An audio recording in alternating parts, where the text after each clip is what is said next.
धर्मवीर विचार मंच या माध्यमातून इथे आलेलो आहोत।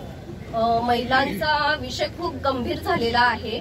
आम्ही लहान मुलींना शाळेमध्ये पाठवू कशा हा आम्हाला खूप मोठा प्रश्न पडलेला आहे। मुलींवर होणारे अत्याचार, महिलांवर होणारे अत्याचार हे कधी थांबणार आहेत, ह्याचं आम्हाला उत्तर हवंय। ह्याच्यासाठी ह्या मागणीसाठी आम्ही इथे आलेलो आहोत। आणि बोलायचं म्हटलं तर मला तर एक नाव खूपच सगळ्यांना माहिती आहे, आनंद दिघे साहेब। त्यांच्या विचार मंचाने आपण पुढे जात राहिलो पाहिजे आणि आपला हिंदू धर्म हा प्रबळ आणि खूप स्ट्रॉंग राहिला पाहिजे, ह्या विचाराने आम्ही इथे आज आलेलो आहोत। गोहत्या वगैरे थांबली पाहिजे।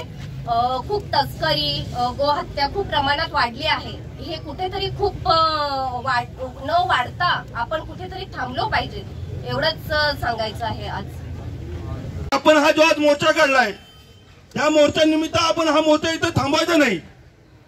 याबाबत जिथं जिथं न्याय मिळेल, जर न्याय मागून मिळत असेल तर ठीक आहे, नसेल न्याय मागून मिळत तर न्याय कसा मिळवायचा आणि कसा नाही मिळवायचा तर मी तुमच्या पाठीशी, कोणाला फोडायचं असेल तर फोडायची तयारी, तोडायचं असेल तर तोडायची तयारी, सगळ्या बाबतीत आमची तयारी आहे। या मोर्चाच्या निमित्ताने मी आपल्याला सांगतो की आता या हिंदूंवरचा अन्याय सहन केला जात नाही। भिवंडीतली घटना बघितली असेल, किती भयानक। म्हणजे आम्ही का फक्त अन्याय सहन करायचा, भिवंडीत घडतं म्हणून वाड्यात काही शांत बसायचं का? असा प्रकार कधी आता घडले नाही पाहिजे, याची दक्षता आपण सर्व हिंदू समाजाने घेतली पाहिजे।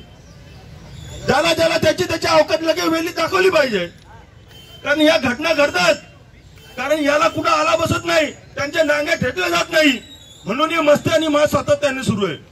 हे उतरवण्यासाठी आपल्या सर्व हिंदूंना, मग ते कुठल्या पक्षात काम करतात, विरोध पक्षात काम करतात, फक्त राजकीय पोली भाजण्यासाठी जर काम करत असतील तर त्यांनाही आपण सांगितलं पाहिजे, त्यांनाही समजलं दिलं पाहिजे, समज दिली पाहिजे। सहन करणार नाही आणि जिथे जिथे ज्या पद्धतीने आणि ज्या भाषेमध्ये त्याला उत्तर द्यावं लागेल त्या पद्धतीने आणि त्या भाषेमध्ये उत्तर देण्याची तयारी या तमाम हिंदू समाजामध्ये त्या ठिकाणी आहे। मी एवढंच या निमित्ताने त्यांना सांगू इच्छितो की आपण ज्या पद्धतीने हा सगळा कार्यक्रम त्या ठिकाणी करत आहात, तो कार्यक्रम त्वरित तुम्ही त्या ठिकाणी थांबवला पाहिजे। थोडं आपण आत्मचिंतन देखील केलं पाहिजे।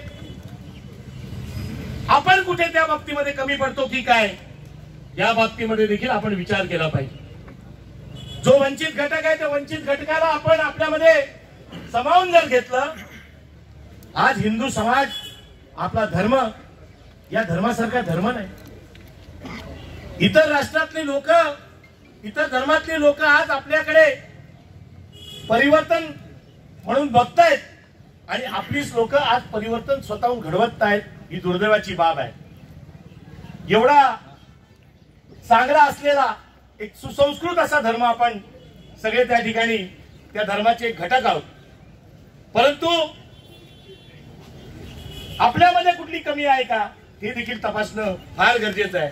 आणि म्हणून अशा घटकांना देखील आपल्या जवळ जर आपण घेतलं तर निश्चितपणाने जे काय परिवर्तन त्यांच्यामध्ये घडलेलं आहे ते घर वापसीच्या माध्यमातून भविष्याच्या काळामध्ये तो एक कार्यक्रम आपल्याला हाती घ्यावा लागेल आणि त्या लोकांना पुन्हा एकदा आपल्याकडे परिवर्तित करून घ्यावं लागेल। मला मिलिंद पस्तेंना या ठिकाणी आणखीन एक सूचना करायची आहे। त्यांनी जो हा उपक्रम घेतलेला आहे तो अतिशय सामाजिक भान ठेवून त्या ठिकाणी हा कार्यक्रम त्यांनी या ठिकाणी घेतलेला आहे। अनेक समस्या आहेत, विशेष करून महिलांच्या अत्याचार। मित्रांनो, आज आपण सर्वजण या ठिकाणी एक हिंदू धर्म या नात्याने, हिंदू बांधव या नात्याने या ठिकाणी एकत्रित जमलोत।